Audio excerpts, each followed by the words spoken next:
Olá, seja muito bem-vindo, seja muito bem-vinda a mais uma aula aqui do nosso canal. E nessa aula nós vamos trazer questões de análise combinatória e probabilidade, que são temas, assuntos aí dos nossos editais, tanto de agente socioeducativo de Minas, quanto da Secretaria de Saúde lá da Prefeitura de Cuiabá. Então, se você vai prestar essas provas, essa aula aqui é importante para você e tá uma aula muito top. Estamos trazendo questões aí da IBFC, que é a banca organizadora. E também, se você vai ter outros concursos que tenham esses assuntos, essa aula também vai ser importante para você. Se você ainda não me conhece, meu nome é Igor Albert, sou professor, ensino informática, matemática e raciocínio lógico.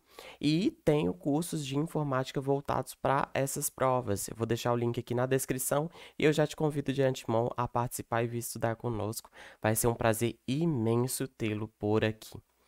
Ah, se você ainda não se inscreveu no nosso canal, lógico que eu vou te pedir para se inscrever.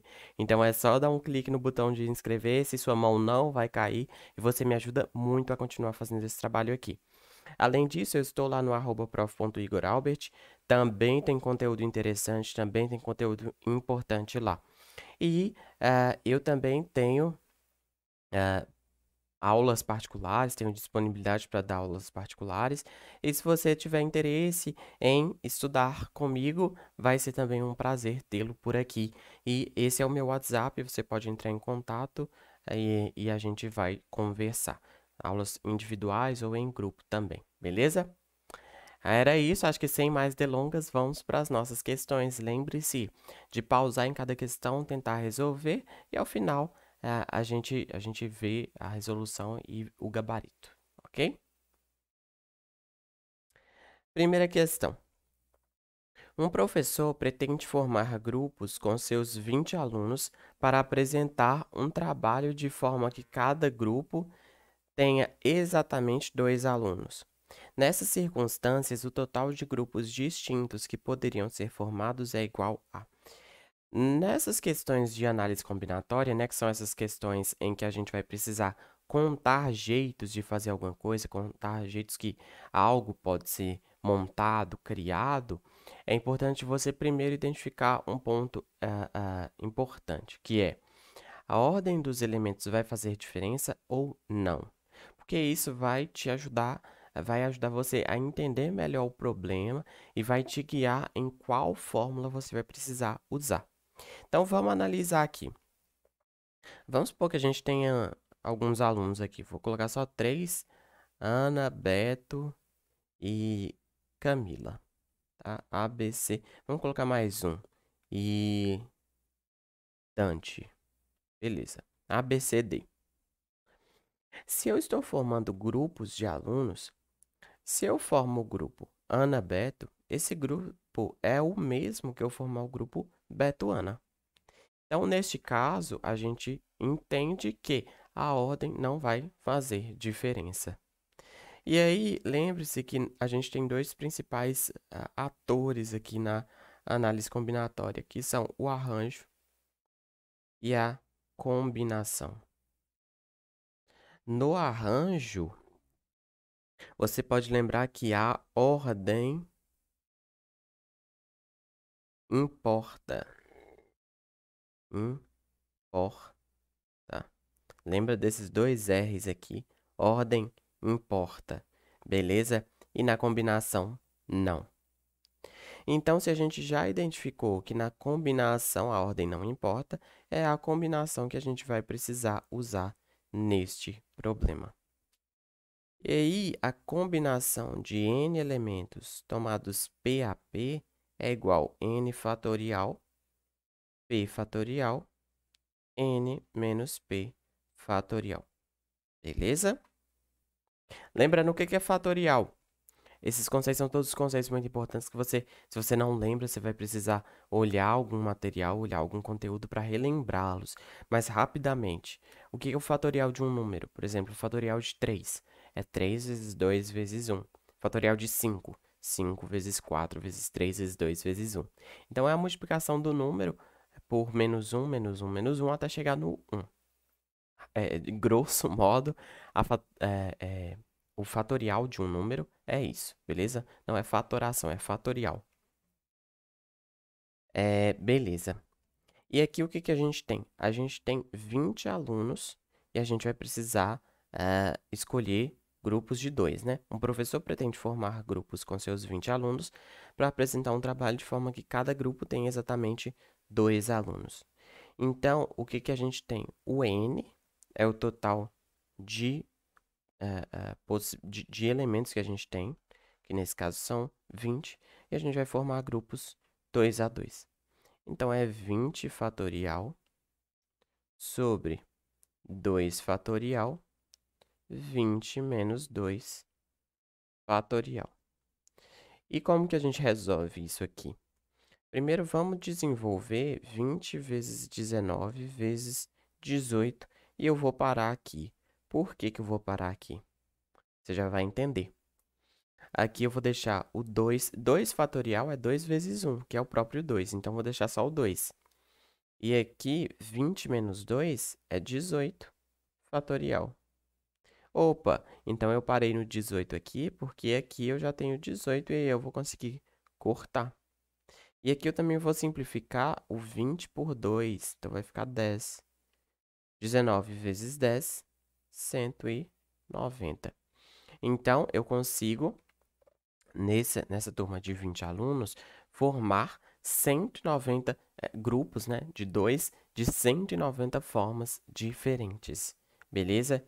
Então, a alternativa correta aqui, nessas circunstâncias, o total de grupos distintos que poderiam ser formados é igual a 190. Beleza? Então, a alternativa correta é a alternativa A. Então, veja, essa questão aqui é uma questão simples. A gente precisa... A dificuldade aqui era justamente identificar qual das duas formas que a gente precisaria utilizar, se a fórmula de arranjo ou a fórmula de combinação. No arranjo, a ordem importa e na combinação, não. Então, como a gente identificou que aqui a combinação, a ordem não importava, a gente usou a fórmula de combinação e pronto. Não teve muitas dificuldades, beleza? E, Igor, meu Deus, como que eu vou treinar para aprender a identificar se a ordem importa, se a ordem não importa? Resolvendo muita questão, como nas outras áreas da matemática também. Então, você precisa resolver muitas questões e saber como as questões são cobradas para você começar a ter uma visão mais assertiva quando você vir a sua questão lá na prova, beleza? Então, vamos para a próxima questão de número 2. Num restaurante há sempre 3 tipos de sobremesas. Ana vai almoçar todo dia e escolhe uma sobremesa. Nessas circunstâncias, o total de escolhas possíveis que Ana pode fazer em 4 dias almoçando nesse restaurante, considerando que o dia escolhido para qualquer uma das sobremesas não importa, é igual a. Essa questão aqui eu achei uma questão bastante confusa, o enunciado dela. Mas a gente também precisa estar acostumado a isso, porque as bancas podem colocar dessa forma. E a IBFC, a gente já tem um costume de ver questões assim confusas da IBFC. Então, a gente não pode reclamar em relação a isso. Mas o que que ele quer dizer quando ele fala que, considerando, a gente tem 4 dias, a gente vai escolher cada um desses 4 dias a gente vai escolher um tipo de sobremesa, só que a gente não vai considerar que a ordem importe aqui, porque considerando que o dia escolhido para qualquer uma das sobremesas não importa. Ou seja, o que que acontece aqui? Eu tenho 4 oportunidades de escolher uma sobremesa. E a ordem não vai importar. Beleza? A ordem não vai importar. Essa é a mensagem que ele vai deixar pra gente. Então, por exemplo, eu tenho a sobremesa A, a sobremesa B e a sobremesa C. Se eu escolher A, B, B, B, ou se eu escolher BA, BB, perceba que eu escolhi 3 Bs, 3 vezes a sobremesa B e uma vez a sobremesa A. Então, ele está considerando que essas duas formas de escolher sejam a mesma. Beleza? Ou seja, a gente volta lá para aquela diferença. O que que é arranjo? A ordem importa. O que que é combinação? A ordem não importa. E nesse caso aqui, a gente tem um problema de combinação, porque a ordem não vai importar. Mas a gente vai ter que tomar um pouco de cuidado. Por quê? Porque a gente tem 3 sobremesas e a gente tem que fazer 4 escolhas. Então, a gente vai separar isso em casos. Vamos lá? Então, qual que é o primeiro caso? O primeiro caso é que eu vou escolher uma sobremesa só, todos os dias, tá? Vou escolher só uma sobremesa. E aí, se eu for escolher uma sobremesa só, perceba que eu tenho 3 sobremesas. Então, eu posso escolher a sobremesa A, aí eu como A todos os dias. Eu posso escolher a sobremesa B e eu posso escolher a sobremesa C. Então, eu vou ter 3 formas se eu escolher uma sobremesa só, beleza?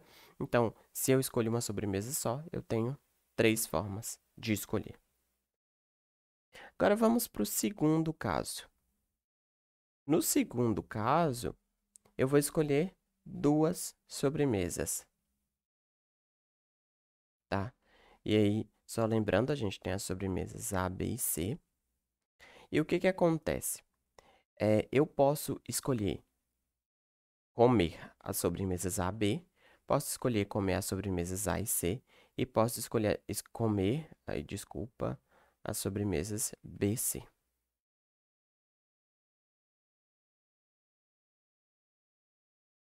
B, C.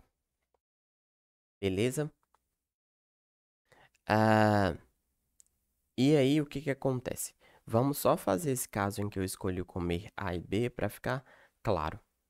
Eu posso escolher, por exemplo, comer A, B, B, B. Posso escolher comer 2 vezes a A e 2 vezes a B. Posso escolher comer 3 vezes a A e 1 vez a B. Então veja que para quando eu escolho comer A e B, eu tenho 3 formas de escolher, né? Eu posso comer A, B, B, B, posso comer A, A, B, B e posso comer A, B. Beleza? Então, para cada uma dessas duas que eu escolher, eu vou ter 3 formas. Então, 3, 6, 9. 3, 6, 9. Ok? Então, quando eu escolho 2 sobremesas, eu tenho 9 formas de escolher.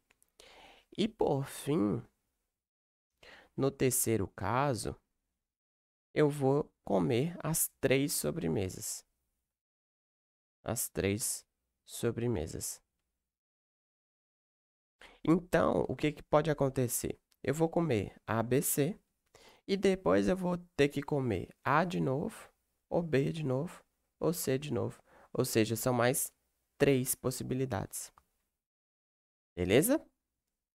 E perceba que ou eu estou no primeiro caso, ou eu estou em algum caso do segundo, ou eu estou no terceiro caso. Então, o que eu tenho que fazer é somar tudo isso. Então, 3 vezes 1, 2, 3, 4, 5. 3 vezes 5. Que é igual a 15. Que é a mesma coisa do só mais 3 aí, né? 3 mais 3 mais 3 mais 3 mais 3, que dá 15. Então, a alternativa correta é a alternativa C. Beleza? Igor, mas por que que você teve que quebrar em casos? Essa ideia de quebrar em casos é uma ideia bem comum que você vai aplicar em muitos problemas aqui de análise combinatória.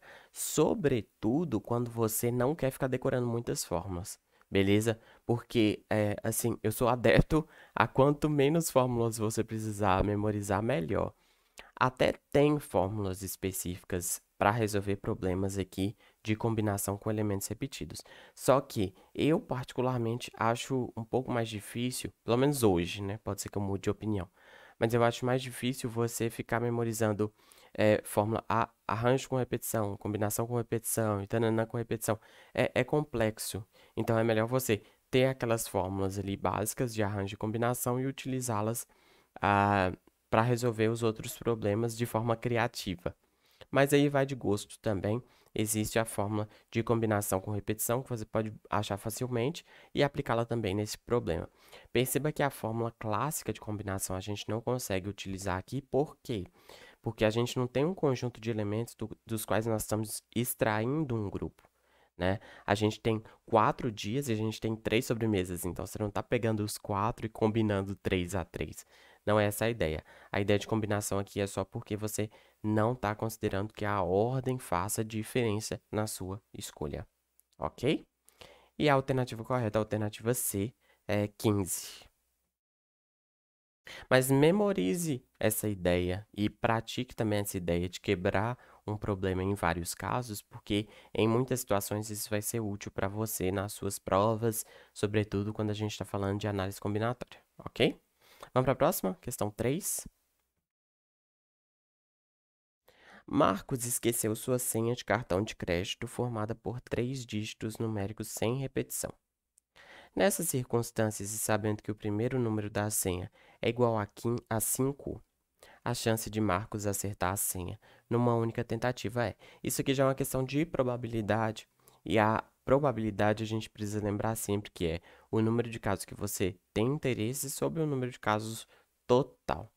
Então, a senha de Marcos tem 3 dígitos, né? E o primeiro ele já sabe que é 5. Além disso, a gente sabe que esses dígitos não têm repetição. Ou seja, esse segundo dígito aqui, ele vai poder ser de 0 a 9, só que não vai poder ser o 5. Não vai poder ser o 5. Ou seja, eu tenho 9 opções para escolher esse segundo dígito, né? 0, 1, 2, 3, 4, 6, 7, 8, 9. E por fim, depois que eu já sei o primeiro e o segundo, aqui eu só vou ter 8 opções, né? Porque 2 dígitos eu já utilizei, eu só tenho mais 8 opções. E agora sim, sabendo desses números, eu sei que eu tenho 9 vezes 8, pelo princípio fundamental da contagem, que dá 72. Ou seja, tem 72 jeitos de escolher estes dois números aqui. Beleza? E o que me interessa? Quantas senhas corretas que eu tenho aqui? É uma só. O Marcos ele só tem uma senha. Então, sua chance, sua probabilidade é 1 em 72. Você tem 72 chances de chutar um número, correto? Você só tem uma chance dentre essas 72 de acertar. Então, sua probabilidade, que é a pergunta aqui, né? A chance, a probabilidade de Marcos acertar a senha numa única tentativa é 1 em 72. É 1 dividido por 72. Vou colocar aqui acerto. 1 dividido por 72, vamos lá. Vou colocar o 10 aqui e já adicionar a vírgula. Vou precisar de colocar mais um zero. Agora sim, 1 vezes 72, menos 72, sobra 28, né? 2 mais 8, 10, vai 1. 7 mais 2, 9, mais 1, 10. Vou colocar mais um zero. 280 por 72 dá 3. 3 vezes 2, 6. 3 vezes 7, 21. 10 menos 6, 4. 7 menos 1, 6. E aí, eu já vou parar por aqui. Ou seja, essa probabilidade é de 0,013, que se eu multiplicar por 100, é igual a 1,3%, aproximadamente, tá?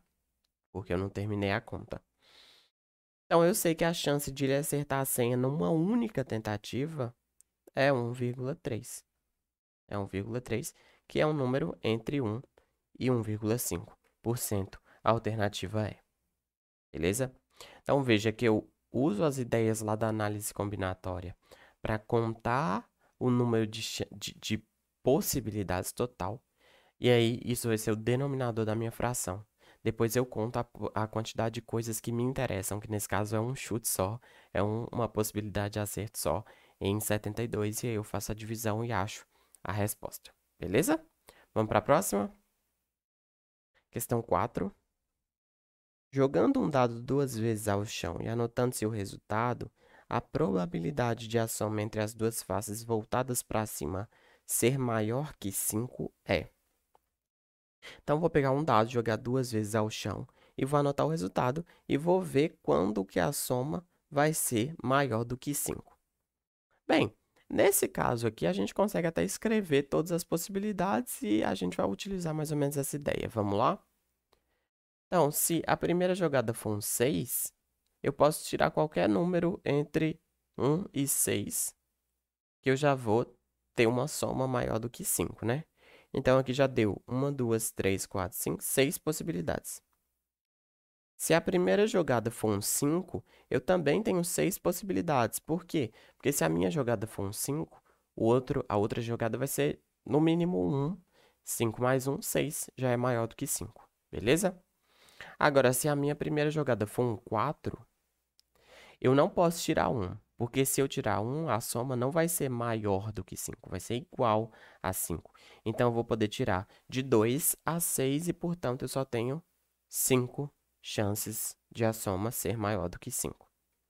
Se a minha primeira jogada for um 3, eu vou ter que tirar pelo menos um 3. Então, eu vou ter 3 chances, aliás, desculpa, 4 chances. Eu vou ter 4 chances de a minha soma ser maior do que 5, porque veja bem, se eu tirar 3 e 1, a soma dá 4, não é maior do que 5. 3 e 2, a soma dá 5, é igual a 5, então é maior do que 5. Então, 3 e 3, 3 e 4, 3 e 5, 3 e 6. Beleza? Então, eu tenho 4 chances de a soma ser maior do que 5. Se a minha primeira jogada for um 2, eu tenho que tirar pelo menos um 4, né? 4, 5 ou 6, ou seja, eu tenho 3 chances de a soma ser maior do que 5. E se eu tirar um 1 na primeira jogada, eu tenho que tirar pelo menos um 5. Ou seja, eu tenho mais 2 chances de a soma ser maior do que 5, né? Ou eu tiro 5 na segunda jogada, ou eu tiro 6. Ou seja, o total de fatos que me interessam aqui, 6 mais 6, 12, mais 5, 17. 17 mais 4, 21. 21 mais 3, 24. 24 mais 2, 26. Beleza. E quando eu jogo um dado duas vezes, qual é o número total de possibilidades que eu posso tirar ali? Opa, eu posso tirar 6 a primeira jogada e 6 de 6 formas a segunda jogada. 6 vezes 6, 36.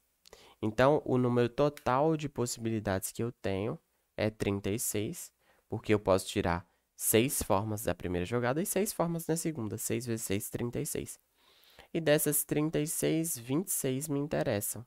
Então, vamos simplificar isso aqui por 2.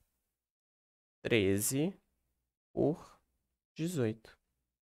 Ou seja, as minhas chances de nessas duas jogadas, a soma das faces voltadas para cima ser maior do que 5 é 13 em 18. Alternativa B. Beleza? Alternativa B. Tranquilo? Então, probabilidade é isso. Eu preciso achar a quantidade de coisas que me interessam e depois eu divido pela quantidade de elementos total ali, de coisas que podem acontecer. Beleza? Então, é 13 sobre 18 aqui nessa questão. Vamos para a próxima. Questão 5. Considere as letras da palavra combinatória.